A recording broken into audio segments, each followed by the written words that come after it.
লন্ডনে ইস্টহাম বিল্লাল মসজিদে আয়োজন করেছেন ওয়ান উম্মাহ অর্গানাইজেশন ইউকে লিমিটেড।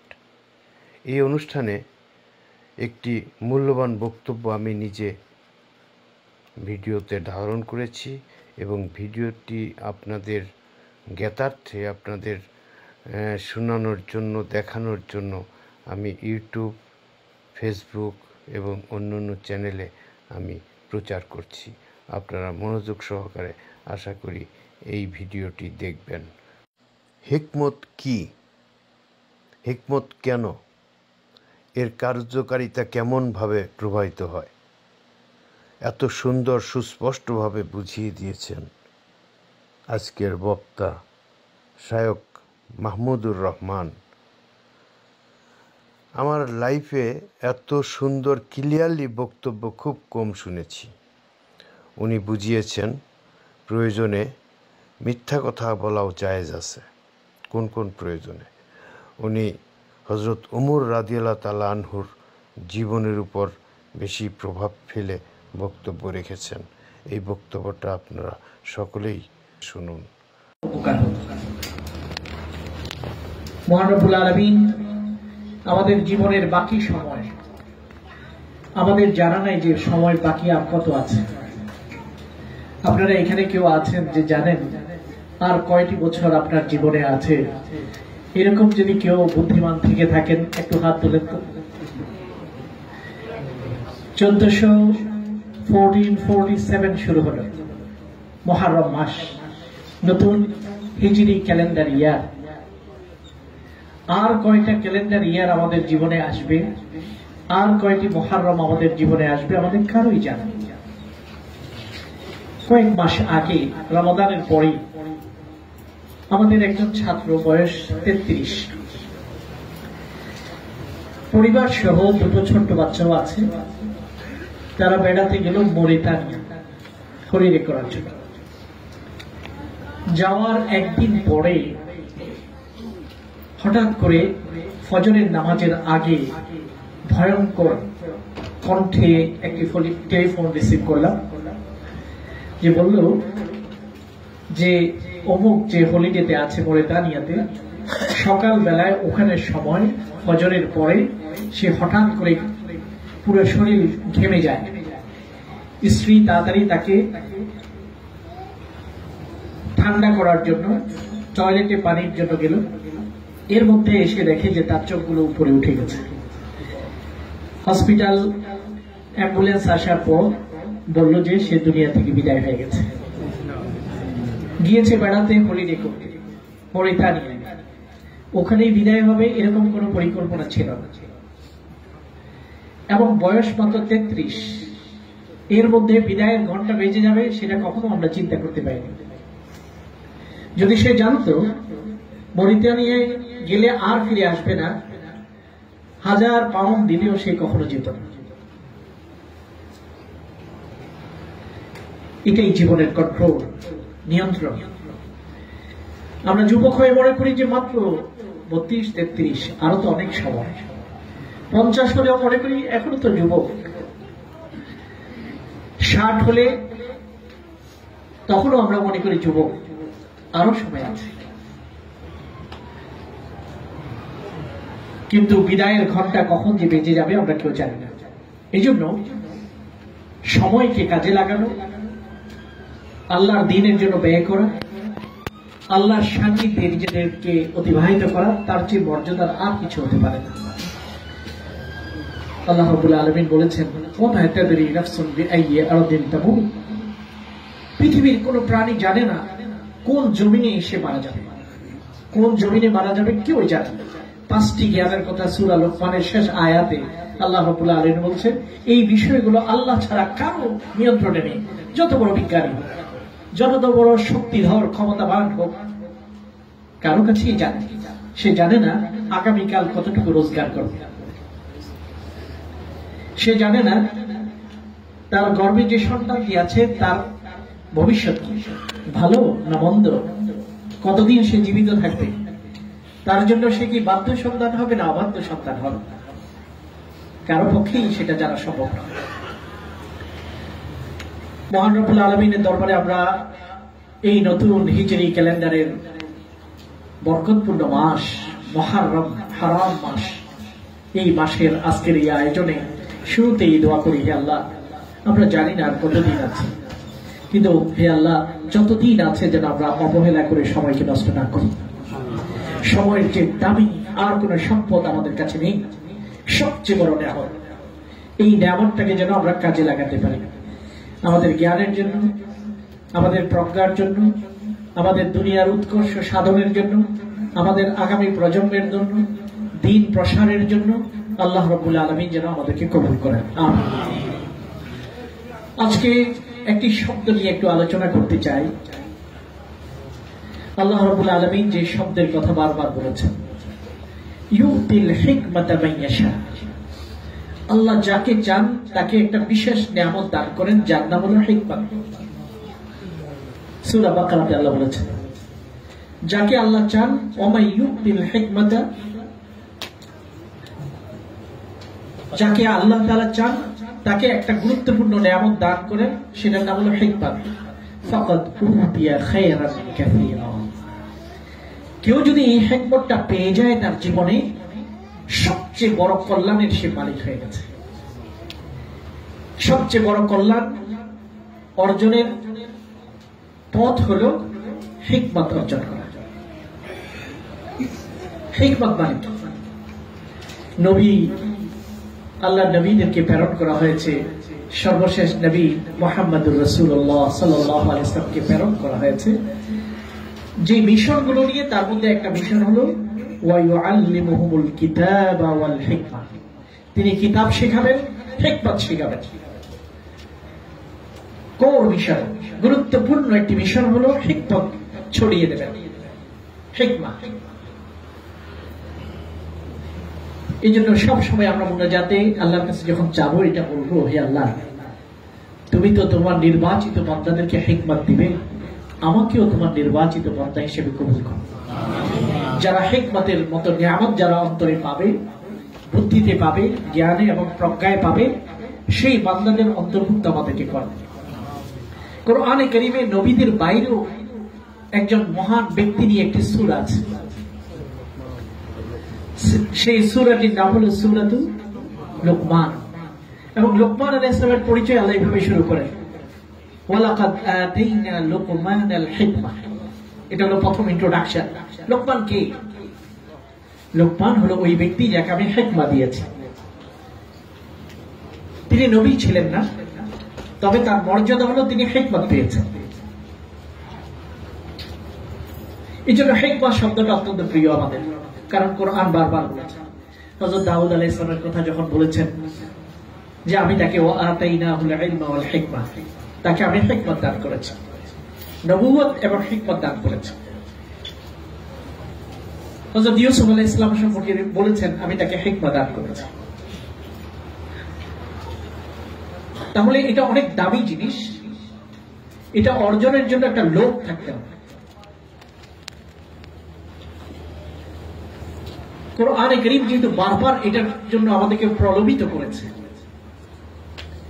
আল্লাহর কথার ভঙ্গিটা এমন, যাকে চান তাকে তিনি হিকমত দেন, আর যাকে হিকমত দিয়েছেন তাকে অনেক কল্যাণ দিয়েছেন। এটা মানে কি তুমিও হিকমত চাও, তুমিও হিকমত অর্জনের জন্য চেষ্টা করো। আল্লাহ আমাদেরকে প্রলুব্ধ করেছেন, লোভ লাগিয়েছে। অনেক কল্যাণের মালিক হতে চাও, হিকমত অর্জন করো। হিকমতটা কি? সংক্ষেপে যদি আমরা বলি, তাফসীর তাবারীতে যেমন এই আয়াত, সূরা বাকারার এই আয়াত হিকমতের ব্যাখ্যায় বলেছেন গভীর আন্ডারস্ট্যান্ডিং, ডিপ আন্ডারস্ট্যান্ডিং। কোরআনে কারীমকে পড়া শুধু নয়, বরং কোরআনে কারীমের গভীর জ্ঞানটাকে অর্জন করতে পারবে। সবসময় সঠিক বিষয়টা চিন্তার মধ্যে আসে। যে কোনো জায়গায় দাঁড়িয়ে যখন আমরা দেখি যে এদিকেও রাস্তা ওদিকেও রাস্তা, কোন রাস্তায় গেলে সঠিক হবে, আমরা ধাঁধাতে পড়ে যাই। সেই মুহূর্তে যদি আল্লাহ হিকমত দেওয়ার মানে হলো সঠিক পথটাই আমি বের করতে পারব, এটাকে বলা হয় হিকমত। কথা বলার সময় জটিল একটা পরিস্থিতিতে আমি পড়ে গেলাম, এই প্রশ্নের কি উত্তর দেব? এই পরিস্থিতিতে আমি কি করব? আল্লাহ যাকে হিকমত দান করেছেন সে সঠিক চিনবে, এমন ভাবে বলবে যে সেখানে আর কোনো ধাঁধা থাকবে না, আর কোনো কনফিউশন থাকবে না। সঠিক সময়ে সঠিক সিদ্ধান্ত নিতে পারা, এটা হিকমত। সঠিক বিষয়টা বুঝতে পারা, এটা হিকমত। অনেক পরে কি হবে আগে থেকে অনুভব করতে পারা, এটা হিকমত। আবেগে ভেসে না যাওয়া, বরং গভীর চিন্তা দিয়ে অনুভব করা। এই জন্য মুসলমান কখনো ধূর্ত হয় না, অতি চালাক হয় না, কিন্তু একজন মুসলমান বুদ্ধিমান হয়। হযরত ওমর সবসময় বলতেন, লাস্তু বিল খিব্বি ওয়ালাল খিব্বু ইয়াখদাউনি। আমি ধূর্ত চালাক না, তবে কোন ধূর্ত চালাক আমাকে বোকা বানাতে পারবে না। কে বলেছেন? হযরত ওমর রাদিয়াল্লাহু তাআলা। একজন চোর ধরা পড়ল, হিকমতের বাস্তব রূপটা হযরত ওমরের প্রতিটি স্টেপে, কথায় বের করা যায়। 1400 বছর আগে এমন নিয়ম কানুন করেছে, হযরত ওমরের জীবনীকেই শুধু পড়ে। তাহলে আপনি বুঝতে পারবেন হিকমত কাকে বলে, কিভাবে আল্লাহ হিকমত দান করেন।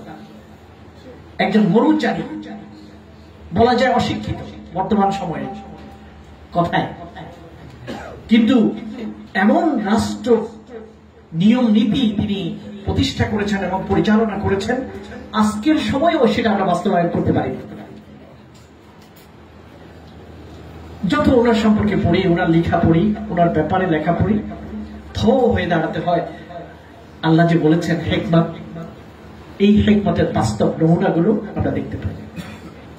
একজন চোর ধরা পড়ল, তাকে শাস্তি, ইসলামী নিয়ম অনুযায়ী শাস্তি দেওয়ার জন্য তিনি রায় দিলেন। সে বলল, আকুতি করে বলল, আল্লাহর দোহাই দিয়ে আমিরুল মুমিনিন আপনাকে বলছি, আমার পরিবার না খেয়ে মারা যাবে।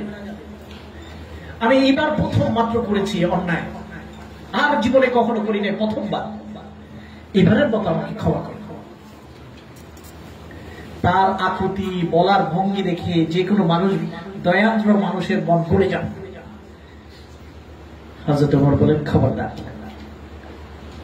তুমি এটা প্রথমবার কখনো করতে পারো না। ওনার কাছে কোনো গোয়েন্দা রিপোর্ট ছিল না যখন তিনি এই কথা বলছেন, গোয়েন্দা কোনো রিপোর্ট ছিল না, ব্যাকগ্রাউন্ড কোনো রিপোর্ট ছিল না, কিন্তু হযরত ওমরের প্রজ্ঞা, কখনো এটা প্রথমবার হতে পারে না, তোমাকে শাস্তি দেয়া হবে। আল্লাহ কখনো কোনো বান্দাকে প্রথমবার গুনাহ করলে অপমান করেন না। আল্লাহ ধৈর্যশীল, আল্লাহ হালিম, আল্লাহ সবুর। অন্যায় করছো, সাথে সাথে শাস্তি দিবে, এটা আল্লাহ কখনো করেন না। অনেক সময় তুমি এটা কখনো প্রথমবার হতে পারে না। হযরত আলী রাদিয়াল্লাহু তাআলা আনহু বললেন, হযরত ওমরের এই কথা শুনে আমার মধ্যে কৌতূহল জাগলো। হযরত ওমর কি করে এই কথা বললেন? আমি তদন্ত করব, গভীরভাবে তদন্ত করব, আসলে কি এটা প্রথমবার ছিল না আগেও সে চুরি করেছে। তদন্ত করার জন্য কে লেগে গেছেন? হযরত আলী রাদিয়াল্লাহু তাআলা। বিচার শেষ হয়ে যাওয়ার পরে ওই লোকটার পিছনে হযরত আলী গেলেন।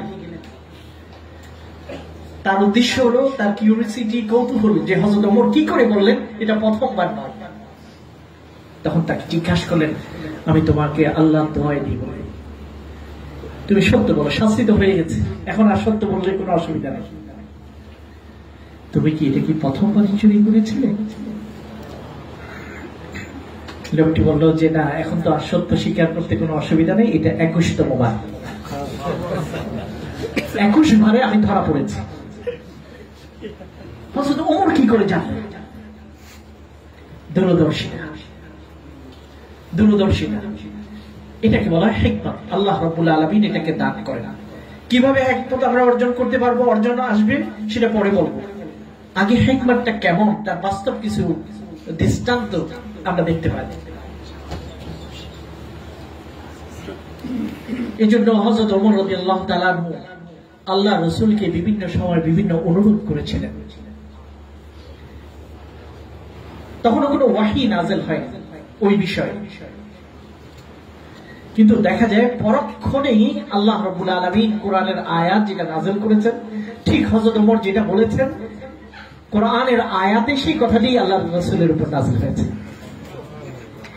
এইরকম ঘটনা ঘটেছে একবার দুইবার নয়, 17 বার। কয়বার? 17 বার। এটাকে বলা হয় মুলহামাত ওমর। হযরত ওমরের আগে থেকে আল্লাহ তাআলা ইলহাম করেছেন, ইন্সপাইরেশন দিয়েছেন, প্রজ্ঞা দিয়েছেন, যেটা দিয়ে তিনি অনেক আগেই বুঝেছেন। মদ নিয়ে যখন মদ পান করা নিয়ে মুসলমানরা ব্যস্ত, তখন হারাম হয় না। কেউ পড়ছে, মদ পান করে, একটা পার্টি ছিল, মদ পান করে নামাজে দাঁড়ালো, কুল ইয়া আইয়ুহাল কাফিরুন লা আ'বুদু মা তা'বুদুন, জায়গায় পড়ছে আ'বুদু মা তা'বুদুন, মদ পান করেছে। হযরত ওমর আল্লাহর কাছে দোয়া করে, হে আল্লাহ, বাইয়িন লানা বায়ানান শাফিয়ান ফিল খাবার, হে আল্লাহ, আমাদেরকে মদ দিয়ে কংক্রিট হুকুম আপনি দান করেন। তিনি চাচ্ছেন এটা হারাম হয়ে যায়, কিন্তু আল্লাহ রাব্বুল আলামিন সব আইনগুলোকে একদিনে দান করে দেন। মক্কায় দিয়েছেন নামাজ, সাথে সাথে রোজার কথা বলেন নাই, যাকাতের কথা বলেন নাই। মদিনায় আসার পরে দ্বিতীয় বছরে দিয়েছেন রমাদানের রোজা 1 মাস, যাকাত, তারপরে শেষ দিকে গিয়ে হজ। এটা হলো হিকমত। একসাথে সবকিছু বোঝা মাথার উপর আল্লাহ দেন, ধীরে ধীরে মানুষকে তৈরি করেছেন। এটাই হলো দাওয়াত। আপনার ছেলে মেয়েকে সবকিছু একদিনই করে ফেলবেন, ভেঙে ফেলবেন, সেটা না, ধীরে ধীরে আপনার প্ল্যান থাকবে। এত বছর বয়স হয়েছে, আমি কি কি তার উপর অ্যাপ্লাই করব, আগামী বছর তার জন্য কি অ্যাপ্লাই করব। এই জন্য আল্লাহ রাব্বুল আলামিন যখন এই দাওয়াতের কথা বলেছেন হিকমতের মাধ্যমে দাওয়াত দেবেন। উদউ ইলা সাবিলি রাব্বিকা বিল হিকমতি ওয়াল মাউইযাতিল হাসানাহ, কৌশল, বুদ্ধি, প্রজ্ঞার মাধ্যমে মানুষকে দ্বীনের পথ দেখাবে, তাহলে সে বিচ্যুত হবে, সেটাকে গ্রহণ করবে। মদকে প্রথমবার আল্লাহ হারাম করেন নাই, 4টি স্টেজে কোরআনের 4 রকম আয়াত নাযিল হয়েছে। কখনো আল্লাহ এতটুকু বলেছেন, মদের মধ্যে কল্যাণ আছে, তবে তার অকল্যাণ বেশি। সূরা বাকারা। এটার মানে মানসিকভাবে তাদেরকে তৈরি করছে।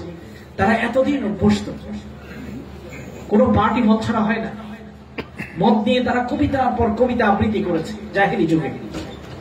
মদ যারা সার্ভ করে তাদেরকে বলে সাকি, সাকিদের বিবরণ দিয়ে তাদের কবিতার কোনো শেষ নেই। জাহেলি যুগে বড় বড় কবিরা মদ নিয়ে কবিতা রচনা করেছে। প্রথম দিনে ইসলাম কবুল করে এটা হারাম হয়ে গেলে তাদের জন্য মানা কঠিন হবে। একের পর এক আল্লাহ রাব্বুল আলামিন হারাম করেছেন। বলেছেন প্রথমে এটাতে অনেক অকল্যাণ আছে, তারপরে আল্লাহ রাব্বুল আলামিন বলছেন মদ পান করো, তবে নামাজের সময় একটু একটু রেস্ট্রিকশন আসছে। ফাইনালি সূরা মায়েদার আয়াত নাযিল হয়ে গেছে, সেখানে বলা হয়েছে ইন্নামাল খামরু ওয়াল মাইসিরু, জুয়া, মদ, আরো এই জাতীয় জিনিসগুলো রিজসুন মিন আমালি শাইতান, এটা নাপাক কাজ, ফাজতানিবু, দূরে থাকো, এটা হারাম হয়ে গেছে। তখন এতদিনে মানসিকভাবে প্রস্তুত হতে হতে মুসলমানরা এই পর্যায়ে গেছে, মদ পান করছিল গলার ভিতরে অর্ধেক, মুখে অর্ধেক। আয়াতটি তেলাওয়াত কানে ঢুকেছে, সাথে সাথে যতটুকু সম্ভব বাইর করে ফেলে দিয়েছে। সকলের ঘরে ঘরে স্টক ছিল মদের, অ্যালকোহল, বড় বড় মটকায়, সবগুলোকে মদিনার রাস্তার মধ্যে তারা ফেলে দিয়েছে। মদিনার রাস্তা যেন মদের জোয়ার, প্লাবন। ওই পর্যায়ে যাওয়ার আগে আল্লাহ তৈরি করেছেন, এটাকে বলা হিকমত। কিভাবে তৈরি করেছেন? সুকৌশল। এই জন্য হযরত ওমর রাদিয়াল্লাহু তাআলা আনহুর জীবনে আমরা এই হিকমতটা দেখতে পাই। এমন একটা বিচক্ষণতা আল্লাহ দান করেছেন। এটাকে অবশ্য আরেকটা শব্দ বলা হয় ফারাসাত। আল্লাহ রাসূল বলেন ইত্তাকু ফারাসাতাল মুমিন, ঈমানের গভীরতা যারা অর্জন করে, গভীর মুমিন যারা হয়ে যায়, তাদের দৃষ্টি থেকে আল্লাহকে ভয় করো। তাদের দৃষ্টির ভিতর তোমার ভিতরে ঢুকে যেতে পারবে তারা। এরকম পাওয়ারও একসময় আল্লাহ তাআলা বান্দাকে দান করে। ফারাসাতাল মুমিন, তারা গায়েব জানে না, কিন্তু আল্লাহ তাদের দূরদর্শিতা এমন দেয় আপনাকে স্ক্রিন করে ফেলেন, স্ক্রিনিং করে ফেলেন। হযরত ওমরকে আল্লাহ রাব্বুল আলামিন দিয়েছেন ঈমানের প্র্যাকটিস, ঈমানের চর্চার বিনিময়ে এই পর্যায়টা অর্জন হয়। এটাকে ফারাসাত বলা হয় এবং হিকমতের অংশ।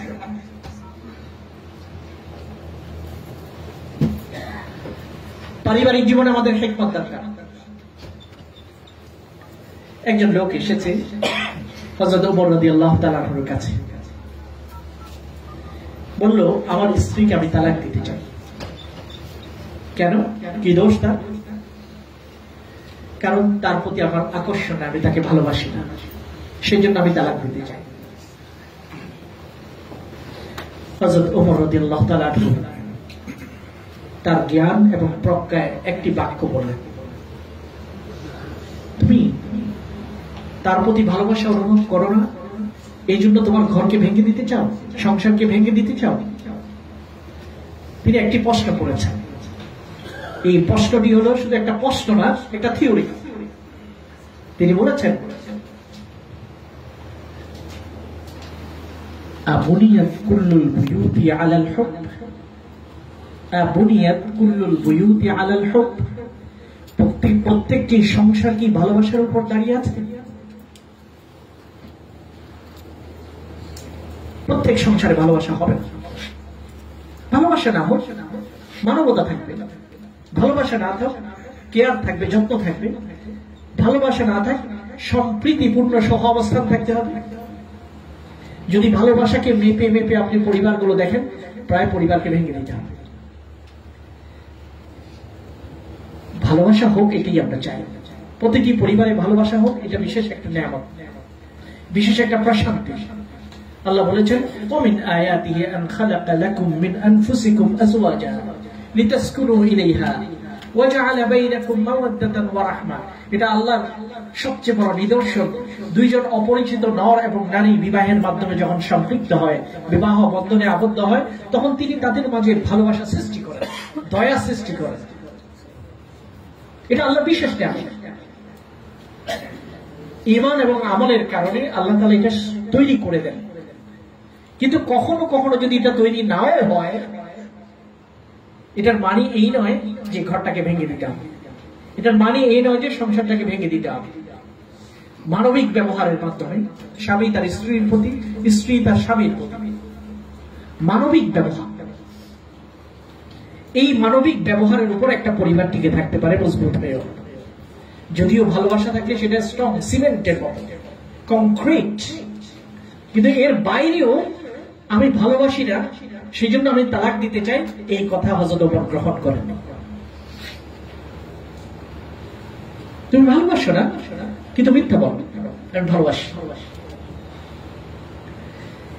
একজন লোক ইবনে আবি বারজা, সে বিবাহ করতো, তালাক দিত। তার একটা বদনাম হয়ে গেছে সমাজে। তার বদনাম গোছানোর জন্য, কেন সে তালাক দেয় এটা বোঝানোর জন্য একটা কাজ করে।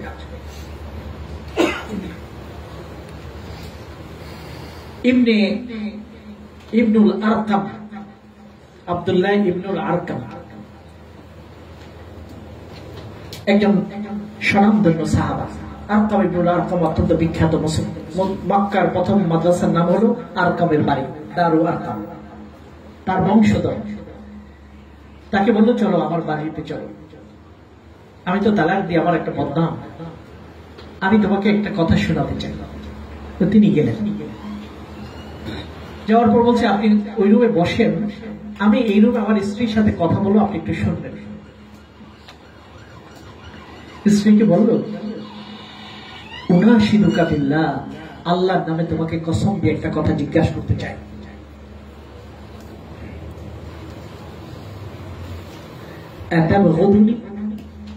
তুমি কি আমাকে ঘৃণা করো? আল্লাহর নাম দিয়ে তোমাকে জিজ্ঞাসা করছি। মহিলা বলল, লা তুনাশিদনি, তুমি আল্লাহর নামে জিজ্ঞাসা করিও না আমাকে। সে বলল, না, আমি আল্লাহর নামেই তোমাকে জিজ্ঞাসা করি, সত্য বল। মহিলা বলছে, আমি তোমাকে ঘৃণা করি। আব্দুল্লাহ ইবনে আল-আরকাম হযরত ওমরকে গিয়ে নালিশ দিয়েছেন তার খেলাফত, যে ওই মহিলা বলছে তার স্বামীকে সে ঘৃণা করে। হযরত ওমর রাদিয়াল্লাহু তাআলা আনহু ওই মহিলাকে ডাকলেন এবং বললেন, তুমি কি সেই মহিলা যে বলে বেড়াচ্ছ তোমার স্বামীকে তুমি ঘৃণা করো? মহিলাটি বলল, আমিরুল মুমিনিন, আসল কথা হলো এই, আমার স্বামী আমাকে বলে আল্লাহর নাম নিয়ে তোমাকে জিজ্ঞাসা করছে। আমি তাকে বলছিলাম আল্লাহর নাম নিয়ে বলিও না। এখন আমিরুল মুমিনিন আপনিই বলেন, আল্লাহর নাম নিয়ে কসম করে সে বলেছে আমি কি ঘৃণা করি কিনা, এবার কি আমি মিথ্যা বলতে পারি? হযরত ওমর কি বলছেন? ইকযিবি, মিথ্যা বলবে। হযরত ওমরের শাসন এবং দূরদর্শিতা, এই ক্ষেত্রে তুমি মিথ্যা বলবে একটা পরিবারকে রক্ষা করার জন্য, একটা সংসারকে বাঁচানোর জন্য। মিথ্যার মতো জঘন্য গুনাহ, আলা লানাতুল্লাহি আলাল কাযিবিন, যে মিথ্যা বলে তার উপর আল্লাহ লানত, আল্লাহ নিজে কোরআনে বলেন, আর হযরত ওমর বলে ইকযিবি, মিথ্যা বলবে। এখানে ছিল হযরত ওমরের দূরদর্শিতা। মিথ্যা বলতে বলেন নেই, বলেছেন তুমি ঘৃণা করো, এই কথা মুখে বলার দরকার নেই। ভালোবাসা এবং ঘৃণা তোমার অন্তরে থাকবে, কিন্তু তুমি সুন্দর অবস্থান করবে না, মানবিক অবস্থান করবে, সুন্দর ব্যবহার করবে। এই সুন্দর ব্যবহার করতে করতে এক পর্যায়ে ভালোবাসা সৃষ্টি হয়ে যায়। গাড়ি যখন স্টার্ট নেয় না, আমরা কি করি? ধাক্কা দিতে থাকি। কতদূরে গেলে কতটুকু যখন যায় অটোমেটিক স্টার্ট নিয়ে যায়। পরিবারেও যখন স্টার্ট নিচ্ছে না, ভালোবাসা তৈরি হচ্ছে না, তখন কি আপনি ভেঙে দিবেন? তখনই গাড়িতে স্টার্ট নিচ্ছে না, তখনই আপনি গাড়ি ভেঙে ফেলবেন না, পিছনে ঠেলেন, দুইজনে মিলেই ঠেলবেন পরিবারকে। একটা পর্যায়ে স্টার্ট নিয়ে ফেলেন, দেখা যাবে একজন আরেকজনের জন্য পাগল হয়ে গেছে। হযরত ওমর বলেন মিথ্যা বলো। এই মিথ্যা বলা, এই নির্দেশের ভিতরেই তার দূরদর্শিতা আছে।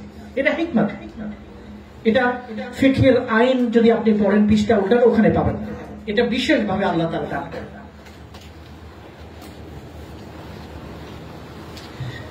একজন ছেলে এসে, একজন বাবা এসে হযরত ওমরকে বললেন, আমিরুল মুমিনিন, আমার মনটা খুবই খারাপ, আহত।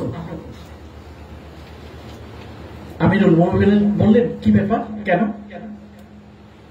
আমার ছেলে আমার কথা শোনে না, অবাধ্য, আমি বিচার দিতে এসেছি।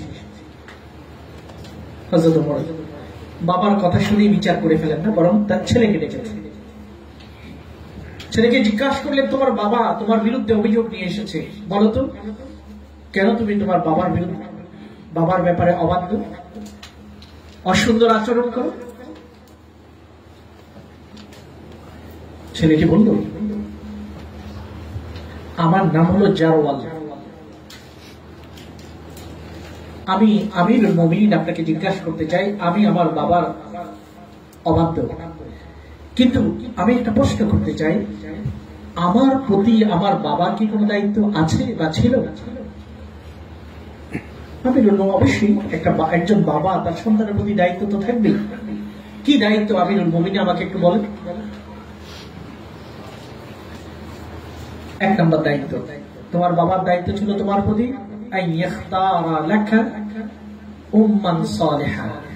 তোমার জন্য একটা ভালো মা নির্বাচিত করা। বিয়ের আগে থেকে প্রতিটি পুরুষের দায়িত্ব শুরু হয় নেক্সট জেনারেশনের প্রতি। আপনি বিবাহের জন্য এই মেয়ে ওই মেয়ে দেখতে যাচ্ছেন, এটা শুধু আপনি একজন স্বামী এবং পুরুষ হিসেবে দেখতে যাচ্ছেন না, বরং আপনার দায়িত্ব এখন থেকে শুরু হয়ে গেছে। আপনি যাকে নির্বাচিত করতে যাচ্ছেন শুধু স্ত্রী না, একটা মা নির্বাচিত করতে যাচ্ছেন, আগামী প্রজন্মের মা, সেটাকেও চিন্তা রেখে আপনাকে নির্বাচন করতে হবে। খুব সুন্দর দেখে একটা করে ফেললেন, দেখলেন না আদর্শ, দেখলেন না তার ব্যবহার, দেখলেন না তার দিনদারি, বাহ্যিক আবরণ দেখে করে ফেললেন, ফাঁদে পড়ে গেলেন, আগামী প্রজন্মকে হয়তো আপনি ধ্বংস করলেন। তো হযরত ওমর ইবনুল খাত্তাব ছেলেটিকে বলল, অবশ্যই তোমার বাবার দায়িত্ব আছে তোমার প্রতি। এক নম্বর, তোমার জন্য ভালো মা নির্বাচিত করা। দুই নম্বর, তোমার জন্য সুন্দর নাম নির্বাচিত করা। তিন নম্বর, ওয়া ইউআল্লিমাকাল কিতাব, তোমাকে কোরআনের আদর্শ শেখানো। সুন্দর শিক্ষা দিয়ে তোমাকে বড় করা, এই 3টি দায়িত্ব তোমার বাবার প্রতি মৌলিক দায়িত্ব। ছেলেটি বলল, আমার বাবা একটি দায়িত্ব পালন করেন। তিনি একজন মহিলাকে বিবাহ করেছেন যিনি ছিলেন একজন দাসী, অগ্নি পূজারক একজন মনিবের দাসীকে তিনি বিবাহ করেছেন। প্রথম ভালো মা নির্বাচন করার যে দায়িত্ব ছিল সেটাই তিনি করেন। 2 নম্বর, তারা আমার নাম রেখেছে জারওয়াল। জারওয়াল নামটি হচ্ছে লজ্জাজনক। 3 নম্বর, কখনো আমাকে কোরআনের কোন আদর্শ শিখায়। এবার আপনি বলুন কিভাবে আমি তার প্রতি বাধ্য হব? যে বিচার নিতে আসছে এখন সে আসামি হয়ে গেছে। হযরত আমিরুল মুমিনিন বললেন, বাস্তবে কি তাই? তুমি তোমার ছেলের বিরুদ্ধে অভিযোগ করেছো, কিন্তু তোমার ছেলে বলছে এই, তুমি কি এটা স্বীকার করো? লোকটি মাথাকে নিচু করল। এই জায়গায় হযরত আমিরুল মুমিনিন সকলের উদ্দেশ্যে 3টি মৌলিক দায়িত্ব বাবার কাঁধে দিয়ে গেছেন। বাধ্য সন্তান চাও, ভালো সন্তান চাও, তোমার মনকে আনন্দিত করবে এরকম সন্তান চাও, চোখে শীতল করবে এরকম সন্তান চাও, 3টি দায়িত্ব পালন করো। সুন্দরী নারী বিবাহ করো না, ভালো নারী বিবাহ করো, আদর্শ নারী বিবাহ করো। সুন্দর দেখার আগে আদর্শ দেখো, ভালো পরিবার দেখো, এবং সুন্দর নাম নির্বাচিত করো। রাসূলুল্লাহ প্রচুর মানুষের নামকে পরিবর্তন করে দিতেন। একজন মহিলা এসেছে, তাকে জিজ্ঞাসা করলেন, তোমার নাম কি? মহিলাটি বলল, আমার নাম আসিয়া। আসিয়া মানে গুনাহগার, নাফরমান। রাসূলুল্লাহ সাথে সাথে বলেন, বাল আনতি জামিলা। তোমার নাম আসিয়া না, তোমার নাম জামিলা, তুমি সুন্দর। পরিবর্তন করে দিয়েছেন। এরকম আরো প্রচুর নাম রাসূলুল্লাহ পরিবর্তন করেছেন। কেউ যদি আল্লাহ রাসূলের পরামর্শ অনুযায়ী পরিবর্তন না করে, তাদের জীবনে অনেক সাফারিং এসেছে। একজন লোক এসেছে, তাকে জিজ্ঞাসা করলো, তোমার নাম কি? আমার নাম হুজর। হুজর মানে হলো পেরেশান। রাসূলুল্লাহ সাল্লাল্লাহু আলাইহি ওয়াসাল্লাম বলছেন, বাল আনতা সাহাল, তোমার নাম সাহাল। সাহাল মানে যার জন্য সবকিছু সহজ। লোকটি বলছেন, না না, আমার বাপ দাদা যেটা রেখেছে এটা আমি পরিবর্তন করবো না। এই হুজরের ছেলেই আল্লাহ রাসূল সাহাবী, তিনি বলল, আমার বাবার এই অবাধ্যতার কারণে পুরো জীবন তিনি পেরেশানিতে ছিলেন। তাহলে নাম নির্বাচন করো সমাজে গুরুত্বপূর্ণ। আপনি রাখা নামটা আজকে ছোট বাচ্চা বলে আদর করে একটা নাম রাখছেন, কিন্তু আগামী দিনে এটা তার জন্য লজ্জাজনক হয়ে যেতে পারে। বল্টু, জন্টু, আরো কত কি। বল্টু ভাই মানুষ বলা শুরু করবে, আলেম হয়ে গেলে বল্টু, আলেম মাওলানা বল্টু, কি লজ্জাজনক হবে। আপনি নাম নির্বাচন করতে পারেন। এই জন্য ভালো নাম নির্বাচন করা একজন বাবার সবচেয়ে বড় দায়িত্ব। নবীদের নামে নির্বাচন করা, আল্লাহর নামের সাথে সম্পৃক্ত করে আব্দুল্লাহ, আব্দুর রহমান সবচেয়ে সুন্দর নাম আল্লাহ রাসূল বলেছেন। তবে ওইটাই শুধু রাখতে হবে, সবাই আব্দুল্লাহ হয়ে গেলে তো আবার পরিচয় পাওয়া যাবে। নবীদের নামে রাখা যায়, ভালো অর্থবোধক নাম রাখা যায়। এই জন্য হিকমত আমাদের পরিবারে লাগবে। বাবা হিসেবে আমার মধ্যে হিকমত লাগবে, দূরদর্শিতা লাগবে। একটা ছেলেকে কখন আমি ধমক দেব, আমার দূরদর্শিতা থাকতে হবে। কখন তাকে আদর করবো, আদর করে নষ্ট করা যাবে না, ধমক দিয়ে দূরেও সরানো যাবে না।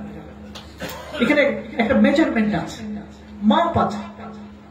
একটু এদিক ওদিক হয়ে গেলে সন্তান পথ হারা হয়ে যাবে, আমার থেকে দূরে সরে যাবে, অথবা বকে যাবে। সব জায়গায় এই মেজারমেন্টটাই হলো হিকমত। কতটুকু আদর, কতটুকু ধমক, স্ত্রীর সাথে ব্যবহারে, স্বামীর সাথে ব্যবহারে হিকমত। সবকিছু পরিমাপ বুঝতে পারা, সঠিক সিদ্ধান্ত নিতে পারা, যথাসময়ে সেটাকে বলা হয় হিকমত। আল্লাহ তাআলা হযরত লোকমানকে দিয়েছেন। হযরত লোকমান আলাইহিস সালামের যে কাহিনী, তিনি তার পুত্রকে উদ্দেশ্য করে বলেছেন, ইয়া বুনাইয়া লা তুশরিক বিল্লাহ, ইয়া বুনাইয়া, ইয়া বুনাইয়া, হে আমার প্রিয় পুত্র, তোমাকে উপদেশ দিচ্ছি আল্লাহর সাথে শিরিক করবে না। আল্লাহর পরে মা বাবা, তাদের সাথে অবাধ্য হবে না। তারা যদি শিরিক করার জন্য চাপাচাপি করে, অবশ্যই তাদের কথা শুনতে পারবে না। কিন্তু ওয়াসাহিবহুমা ফিদ দুনিয়া মারুফা, দুনিয়াতে মুশরিক হলেও তারা তাদের সাথে সুন্দর আচরণ করতে হবে। গাইডেন্স, হিকমত।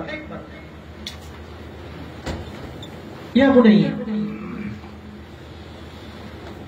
ভালো কাজের উপদেশে থাকবে, খারাপ কাজ থেকে নিষেধ করবে, এবং এই কাজ করতে হলে তোমাকে সবর করতে হবে। ওয়াসবির আলা মা আসাবাক ওয়ালা তুসাইর খাদ্দাকা লিন-নাস ওয়ালা তামশি ফিল আরদি মারহা। মানুষকে নাক ফুলিয়ে কথা বলবে না, অহংকার প্রদর্শন করে। উঁচু নাকের কিছু মানুষ থাকে, সবাইকে ছোট মনে করে, নাক শিটকায়, এরকম করবে না। এবং যখন রাস্তা দিয়ে হাঁটবে বুক ফুলিয়ে হাঁটবে না, বিনম্র হয়ে হাঁটবে। এবং পাবলিক স্পেসে যখন যাবে জোরে কথা বলবে না, চিৎকার করে কথা বলবে না। অনেকে আছে